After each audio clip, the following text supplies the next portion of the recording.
Carrying on this discussion about the November 5 decision you will make if you live in the city of Knoxville about future council elections. All right, so this is our last block talking about this. There has been a significant issue raised about this whole question in terms of, are we going to have legitimate and proper representation from a racial perspective if you have, for example, one part of the city that is predominantly of one race, which in this case might be District 6, which has been primarily a black area of town. And there have been some people who said this is going to mess that up and it will cause interference. I want to hear from both of you about that. Well, I think the discussion we're having in the last block was about the 3rd district, and if we did district-only voting, we would have a less diverse council because Seema Singh would not be serving on this city council.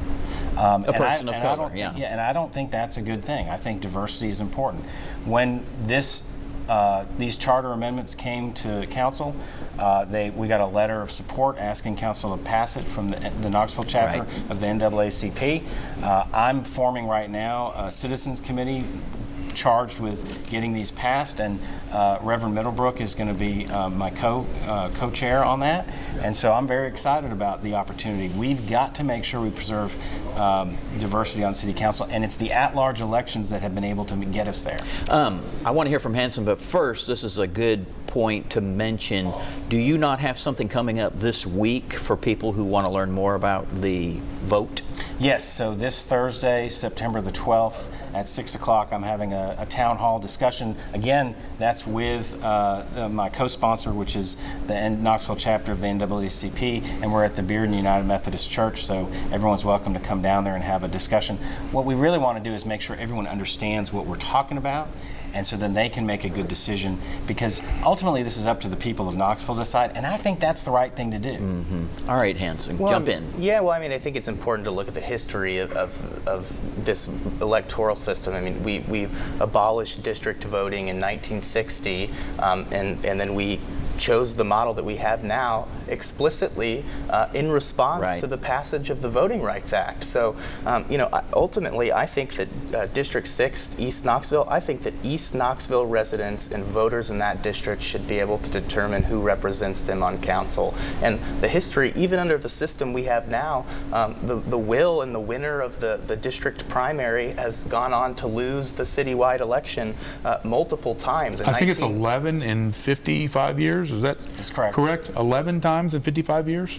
Well, and it's happened 4 times in the 6th district. It's happened many times in the 3rd district, and so I just find it to be a bit problematic that if true representation is about somebody who is elected by the voters of their district to represent their interests, and so, it's hard to see how it's representation if it's citywide voting. I think there's a fundamental question I want to put to Andrew as somebody that sits on city council.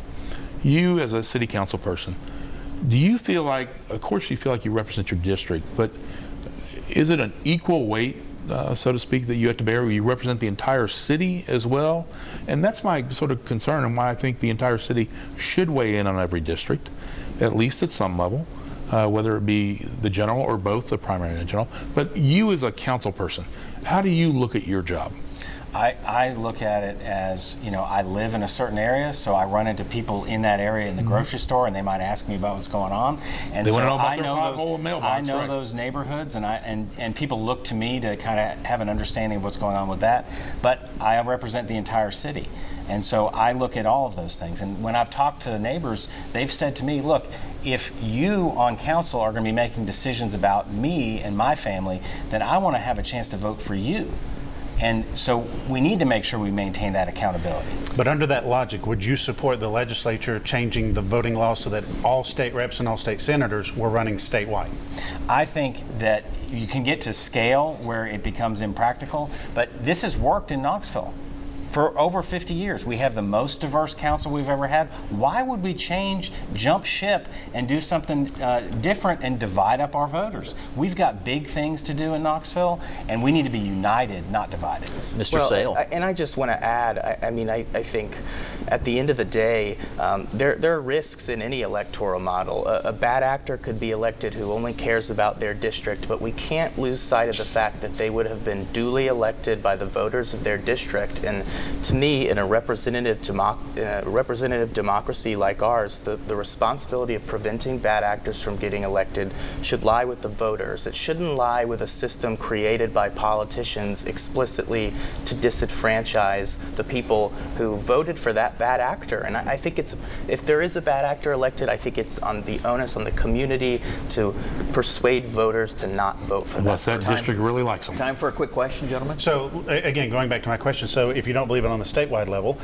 do you believe that all voters in Knox County should be able to vote for all of the state representatives and senators that represent Knox County in the legislature? Because if so, I would still be there. I disagree with that, even though it cost me my election, because it's district representation. So that's where I would even kind of push back, that even if you just looked at the county, I wouldn't think it would be a good thing for the county, even in the legislature. I would say that you can get to matters of scale where that wouldn't be practical anymore, but within the city, it's worked for us. Like I said at the beginning, we've had kind of a unique system, but it's worked. And it's worked well, and so we want to keep that. And I think what people need to remember is when they go in to vote on November 5th, all the way at the bottom of that ballot are going to be two measures to vote on for charter changes.